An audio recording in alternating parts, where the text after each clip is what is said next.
স্বাগতম জনাইছো মোৰ চেনেললৈ মই তাৰিকুল ইছলাম আৰু আপোনালোকে চাই আছে তাৰিক টক বৰ্তমান সময়ত সকলোৰে মুখে মুখে IPLৰ কথা IPL এনেকুৱা এখন খেল য'ত একেবাৰে সৰু এগৰাকী যুৱকৰ পৰা যুৱক যুৱতী সৰুৰে পৰা একেলগে বৃদ্ধ বয়সলৈকে IPL সকলোৰে আপোন সকলো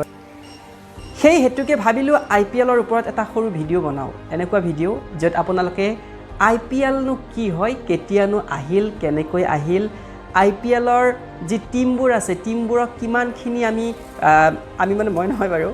কিমানখিনি খৰচ দিব লাগে এটা টিমৰ এগেইনষ্টত কিমানখিনি ব্যয় কৰিব লাগে মালিকে বা কিমানখিনি তেওঁলোকে খৰচ কৰে সেই খৰচৰ অনুপাতত তেওঁলোকৰ লাভ কিমান হয় বিলাকনো কি এই গোটেইবোৰ কথা আজি এই সৰু ভিডিঅ'টিত এটা সৰু ভিডিঅ'ত মই আপোনালোকক দেখুৱাবৰ কাৰণে চেষ্টা কৰিম গ্ৰীন স্ক্ৰীনত আপোনালোকে দেখি আছে IPLৰ কিছু কিছু সৰু সৰু টুকুৰা গতিকে মই ভাবো ভিডিঅ'টি নিশ্চয় আপোনালোকে চাব শেষলৈ সকলোৱে জানে IPL হৈছে ইণ্ডিয়ান প্ৰিমিয়াৰ লীগ আৰু এই ইণ্ডিয়ান প্ৰিমিয়াৰ লীগ যিখন খেল এইখন প্ৰত্যেক বছৰে আপোনাৰ মে আৰু এপ্ৰিলৰ ভিতৰত অৰ্থাৎ এপ্ৰিল মেৰ ভিতৰত খেলখন অনুষ্ঠিত হয় আৰু এই খেলখনৰ জন্ম কেতিয়া হৈছিল যদি খুদা হয় এই খেলখনৰ জন্ম হৈছিল আপোনাৰ 2008 চনৰ পৰা 2007 চনতে তেওঁলোকে চিন্তা কৰিছিল আৰু তেতিয়া ললিত মোদী আছিল ললিত মোদীৰ তত্ত্বাৱধানত তেওঁৰ চিন্তাত এই IPL খন আহিছিল আৰু সেই IPL খন সেই 2008 চনৰ পৰা আজি 2023 বৰ্ষলৈ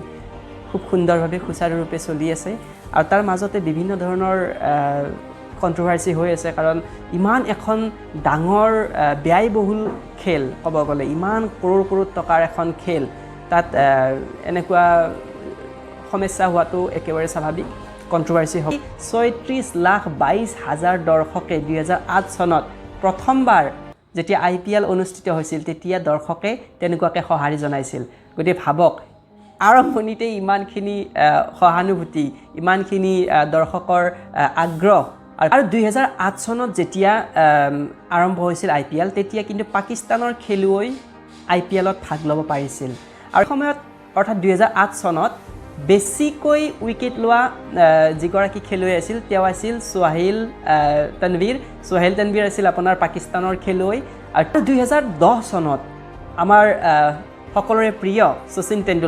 তেণ্ডুলকাৰে কি কৰিছিল তেওঁৰ আগৰ যিমানখিনি ৰেকৰ্ডছ আছিল গোটেইখিনি ভংগ কৰি 618 ৰান বনাইছিল IPLত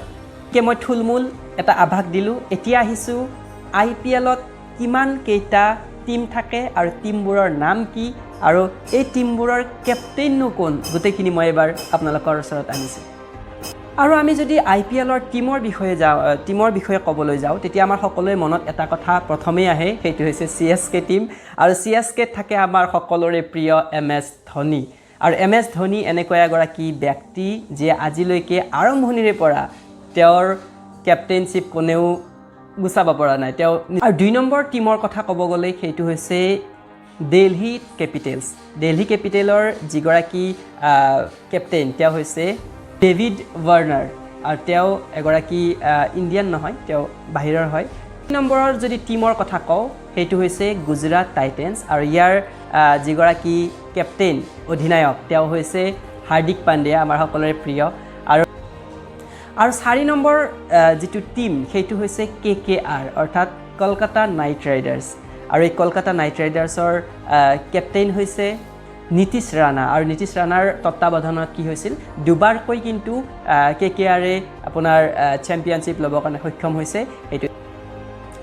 আৰু 5 নম্বৰ টিমৰ কথা ক'লে আমাৰ মনলৈ আহে LSG আৰু LSGৰ কেপ্টেইন হৈছে KL ৰাহুল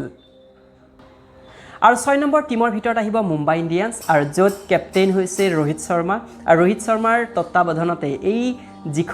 যিটো গ্ৰুপ যিটো টিম এইটোৱে 5 বাৰকৈ চেম্পিয়নশ্বিপ ল'বৰ কাৰণে তেওঁলোকে সক্ষম হৈছিল আৰু কেতিয়া আৰু 7 নম্বৰ টিমৰ ভিতৰত ক'ব গ'লে আমাৰ শেখৰ ধাৱনৰ টিম পাঞ্জাৱ কিংছ আৰু 8 নম্বৰ টিমৰ ভিতৰত ক'ব গ'লে আহিব ৰাজস্থান ৰয়েলছ এই ৰাজস্থান ৰয়েলছ যেতিয়া আৰম্ভ হৈছিল অৰ্থাৎ যেতিয়া IPL আৰম্ভ হৈছিল প্ৰথমবাৰৰ বাবে তেওঁলোকে 2008 বৰ্ষত চেম্পিয়নশ্বিপ লৈছিল আৰু 9 নম্বৰ টিম হৈছে ৰয়েল চেলেঞ্জাৰ্ছ বাংগালোৰছ আৰু আৰু একেবাৰে শেষত যদি মই ক'বলৈ যাওঁ সেইটো টিম হৈছে ছানৰাইজাৰ্ছ হায়দৰাবাদ আৰু হায়দৰাবাদৰ এই যিটো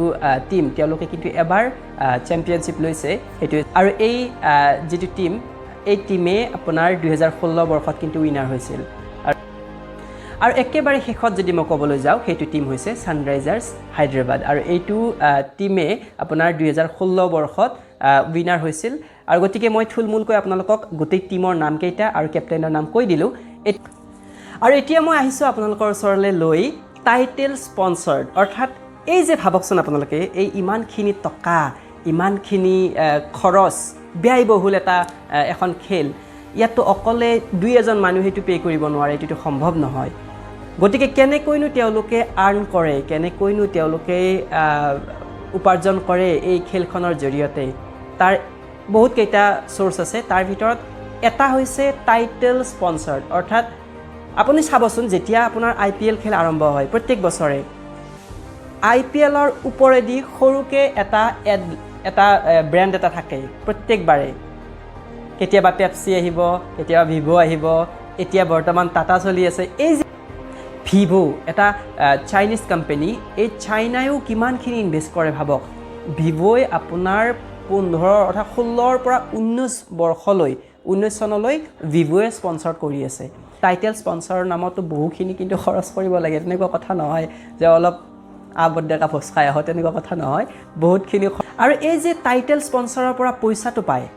ধৰা হ'ল 100 টকা পালে কথা এটা কৈছোঁ 100 টকা পালে তাৰে 50 টকা BCCI ৰাখে আৰু 50 টকা টিমবোৰক ভগাই দিয়ে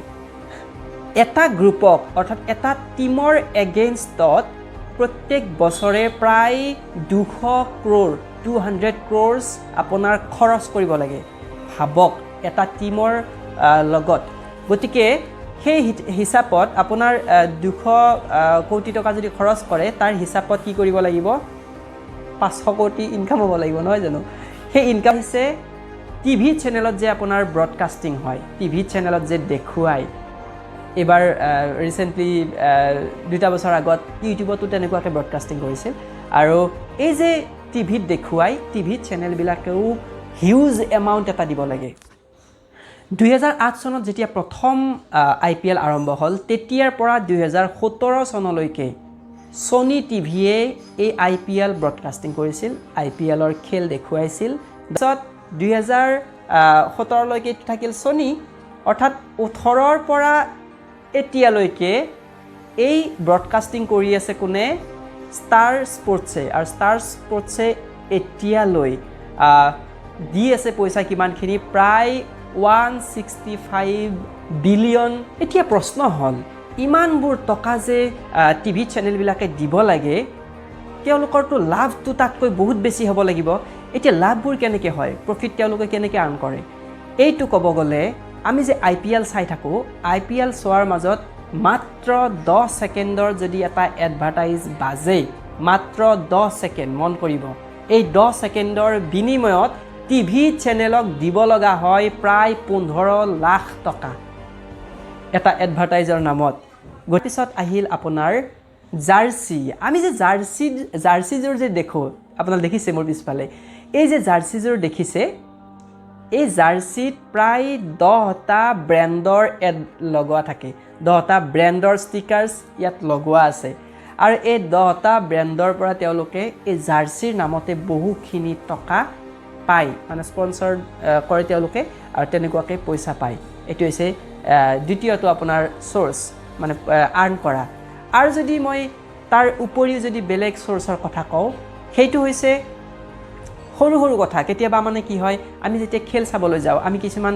কেপ কিনো আমিও টি-শাৰ্ট কিনো আমিও কিবা ব্ৰেসলেট কিনো বা আমিও কিবা কিবি তেনেকুৱা সা-সৰঞ্জাম কিনো য'ত সেই স্পেচিয়েল টিম এটাক আমি সাপোৰ্ট কৰিবৰ কাৰণে সেই স্পেচিয়েল টিমৰ জাৰ্চিটো আমি পিন্ধিব যাওঁ এই যিটো লগো লাগি থাকিব সেই টিমৰ লগতো অৰ্থাৎ যিটো টিমক আমি সাপোৰ্ট কৰিম আমাৰ পইচাৰ কিছু অংশ সেই টিমৰ মানুহেও পাব আন এটা সোৰ্সৰ কথা কওঁ সেইটো হৈছে টিকট আমিতো টিকট নোহোৱাকৈ যাব নোৱাৰোঁ এই টিকটৰ পইচাৰ 80% পায় সেই টিমে অৰ্থাৎ টিমবোৰৰ ভিতৰত ভগাই দিয়া হয় 80% আৰু আপোনাৰ যি 20% অৰ্থাৎ 20% থাকিল সেই 20% যিখন ষ্টেডিয়ামে অৰ্গেনাইজ কৰিছে যিখন ষ্টেটত কৰিছে সেই ষ্টেডিয়ামৰ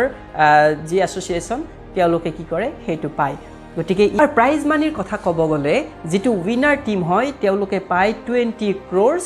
আৰু যিটো তেওঁলোকৰ লগত হাৰি যায় সেই অৰ্থাৎ ৰানাৰ আপ যিটো থাকে তেওঁলোকে পাব 13 crores আৰু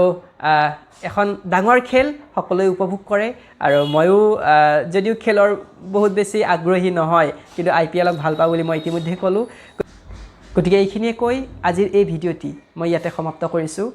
নমস্কাৰ